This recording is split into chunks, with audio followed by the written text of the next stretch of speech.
Good morning, students. Our today's topic is carbon and its compound, chapter 4.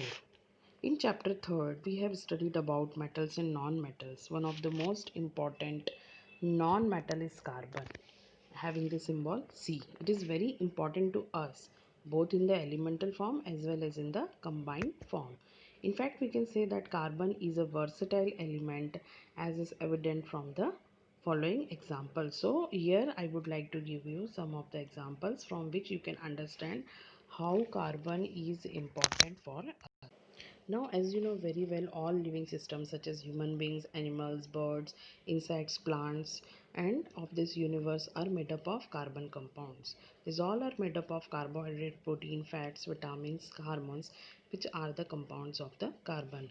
A large number of things we use or consume in our daily life are also made up of the carbon compounds. For example, the various food items like grains, pulses, fats, fruits and vegetables, sugar, tea, coffee, these all are made up of the carbon.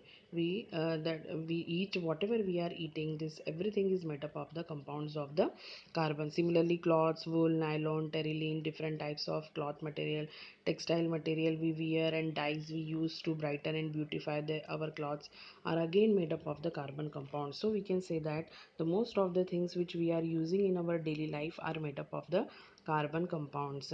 The fuels like wood, kerosene, petrol, LPG, natural gases, these all are made up of the carbon. The food we are using, the food we are cooking, and gasoline, petrol, diesel, all kinds of these fuels are made up of the carbon. These are nothing, these are the hydrocarbons. And the material we use for cleanliness, such as soaps, detergents, most of the medicines, analgesics, antipyretic, these all medicines are the compounds of the carbon only. Paper, plastic, rubber, leather. So now you can understand how carbon is useful and important for us. In spite of this, the versatile nature of carbon and the amount of carbon present in the crust of earth and in the atmosphere is very low. The earth crust has only 0.02% of carbon in the form of minerals such as carbonate, hydrogen carbonates, coal and petroleum, and atmosphere has 0.03% of carbon dioxide. And in spite of this small amount of carbon available in nature, carbon compounds plays a very important role in our life. So in this chapter we'll discuss some properties of carbon compounds or organic compounds which make them so important for us. Now see the occurrence of carbon. As we have already discussed, carbon is found in the atmosphere in the form of carbon dioxide as well as the carbon monoxide. Inside the earth crust, it is also found in the form of diamond and the graphite and in the all living organism. Carbon is present in fuels like wood, coal, charcoal, coke, petroleum, natural gas, biogas, marsh gas. Carbon is also present in compounds like carbonates and as well as the hydrogen carbonate. Carbon is also found in free state as diamond, graphite as well as the Buckminster fullerenes. And you know very well these all diamond, graphite and the Buckminster fullerenes are the allotropes of the carbon. So this is the occurrence of carbon in the nature. Children, as we have already discussed about ionic compounds in the third chapter. So what are the ionic compounds? Ionic compounds are formed by the transferring of the electron, and ionic compounds have high melting and boiling point, and the ionic compounds are good conductor of electricity. But in this chapter we'll study about the next type of compound, that are the covalent compounds, and we will discuss about the covalent bonding. So all these compounds of carbon are made from the covalent bond. You know very well the atomic number of carbon is 6 and its electronic configuration is 2,4 and has 4 valence electron. You know what are the valence electron of carbon? 4 valence electrons are present in the last shell. So it can attain stability by gaining 4 electron or losing 4 electron or by sharing 4 electrons with the other atom. Now see if it does not gain 4 electron, because it is difficult for the 6 proton to hold 10 electrons, but it is very difficult to gain the 4 electron. And it also does not lose 4 electron because it needs a large amount of ionization energy to lose the 4 electron. So it is very difficult to gain 4 electron as well as to lose the 4 electron. So what is the next situation? So carbon shares 4 electron with each other. Sharing of electron will be takes place here. Sharing of electron means what? it shares the electrons with the other atom to attain stability, to complete its octet, and to follow the octet rule, and as a result the formation of covalent bond takes place. Since carbon atom needs 4 electron to attain stability, so its valency is what? 4. So that's why we call the carbon is tetravalent in nature. What do you mean by tetravalency?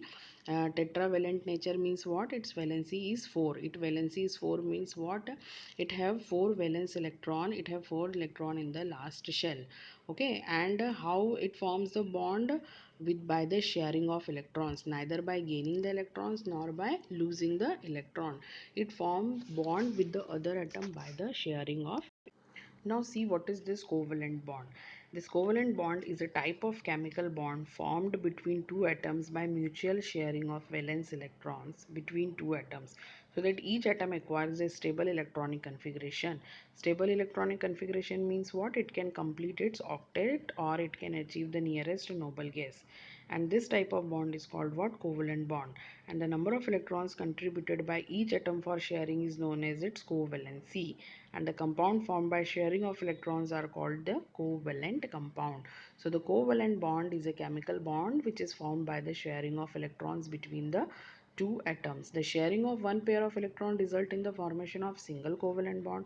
Sharing of two pairs of electron results in the formation of double covalent bond, and sharing of three pairs of electron result in the formation of triple covalent bond.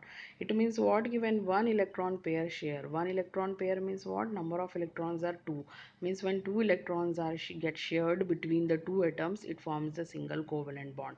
And when the two electrons pairs are shared between the two atoms, it forms double covalent bond. And when the three electron pairs are shared between the two atoms, it forms a triple covalent bond. These are types of covalent bond. So what is covalent bond? Covalent bond is formed by the sharing of electron, and the types of covalent bond are what? Single covalent bond, double covalent bond, as well as the triple covalent bond. Single covalent bond is formed by the sharing of one pair of electron. Double covalent bond is formed by the sharing of two pairs of electron, and the triple covalent bond is formed by the sharing of three electron pairs. So now see the formation of single covalent bond in hydrogen molecule. First we will see the formation of single covalent bond. The example is what? H2 molecule. Very simple molecule, hydrogen. You know the atomic number of hydrogen is 1, and its electronic arrangement, electronic configuration is also 1. Means it have only one electron in the last shell. So we can say that it contains the one valence electron. Now it contains only the one valence electron, so it is very difficult to complete its octet. Complete its octet means what? To complete 8 electron in the last shell. So for the hydrogen it is very difficult to complete 8 electron in the last shell. So instead of octet, hydrogen will complete its duplet. Duplet means what? It completes 2 electron in the last shell. So to completing 2 electrons in the last shell, hydrogen needs 1 electron more to attain stability, because already hydrogen have 1 electron in the last shell, and to complete its duplet it needs one more electron to complete the 2 electron in the last shell. So two hydrogen atoms share one pair of electron, resulting in the formation of a single covalent bond in hydrogen molecule. As you can see here in the diagram, two hydrogen are there. Okay, and one hydrogen contains the one electron and the other hydrogen contains the one electron. So both want to complete its duplet, both wants to complete 2 electron in the last shell. So both the hydrogen atom shares its own electron, share its electron, and as a result it forms a single covalent bond. Because here you can see that the two electrons are sharing between the two hydrogen atom, means a pair of electron is sharing between the two hydrogen atom. And when single pair of electrons shared between the two hydrogen atom, as a result one single bond is formed between, and the hydrogen H2 molecule is formed. So this is the example of single covalent bond which is present in the hydrogen. Now as you can see here we are giving the two hydrogen atoms. Okay, so now see the two hydrogen atoms, a single covalent bond is formed between the, and from these two hydrogen atom one hydrogen molecule is formed. So what is the bond present? Which bond is present? Single covalent bond is present between the two hydrogen atoms, and as a result it forms a hydrogen molecule. So why bonding is compulsory? Bonding is compulsory for the formation of the molecule from the atoms. Means we can say that molecules are formed by the chemical bond. Either molecules are formed by the covalent bond, or the molecules are formed by the ionic bond. Ionic bond we have already discussed in our previous chapter. So that ionic bonding is takes place because of the transferring of electron. One atom donates the electron and other gains the electron. As a result, the opposite charges are developed on the two atoms. One atom becomes cation and other atom becomes the anion, and the force of attraction is developed between these two cation and the anion, and as a result ionic bond is formed. Now this is the example of covalent bond. In this you can see here, this covalent bond is formed by the sharing of electron. This is the first example of hydrogen molecule. Now see the second example of F2 molecule. F2 means what? Fluorine. Okay, F2 is what? Fluorine molecule. And you know very well this H2, F2, Cl2, these are exist in the form of gases. Now you can see that here is the example of fluorine molecule. You know the atomic number of fluorine is what? 9, and its electronic configuration is what? 2 7. Means we can say that the valence electron in fluorine is 7. 7 electrons are present in the last shell of the fluorine. So how many electron it requires to complete its octet? Only 1 electron. Fluorine requires 1 electron to complete octet, because already 7 electrons are present in the last shell.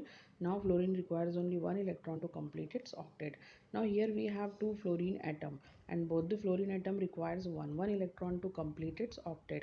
So what is happening here? This 1 both fluorine atom shares its 1 electron to each other, and as a result, by the sharing of these 2 electron, one single covalent bond is formed between the two fluorine atom, and as a result a single covalent bond is formed, bonding is taking place, and fluorine molecule is formed by the fluorine atoms. Here the force of attraction between the two fluorine atom is developed by the sharing of the electron between the two fluorine atoms, and as a result fluorine molecule is formed. So we can say that in F2 molecule single covalent bond is present. Just like the same case is applicable in the CO molecule. CO is what? Carbon monoxide. Okay, or we can take the example of carbon dioxide. Further, the CO, when two CO molecules reacts with each other, it forms what? CO2 molecule. Okay, so these are some common examples. Here you can see the example of CF4 molecule. CF4 molecule. Here you can see with the carbon flow 4 fluorine atoms are present. You know very well what is the valency of carbon. We have already discussed the valency of carbon is 4. Means the 4 valence electron are present in the last shell of the carbon. It means carbon requires 4 more electron to complete the octet. And from where this carbon get 4 more electron to complete the octet? From the 4 fluorine atoms. One fluorine require 1 atom to complete its octet, and the 4 fluorine requires 4 atom to complete its octet, and carbon also requires 4 electrons to complete its octet. So as a result, what they will do? The 4 fluorine atom share its electron with the 1 carbon atom, and as a result the single covalent bond is formed between the carbon and the fluorine. So here you can see the 4 single covalent bond is formed between the 1 carbon and the 4 fluorine atom. Means for each CF char we can get here 4 CF bond. Okay, so these all are the examples of the single covalent bond. You must write all these examples in your copy, as well as write the definition of covalent bond.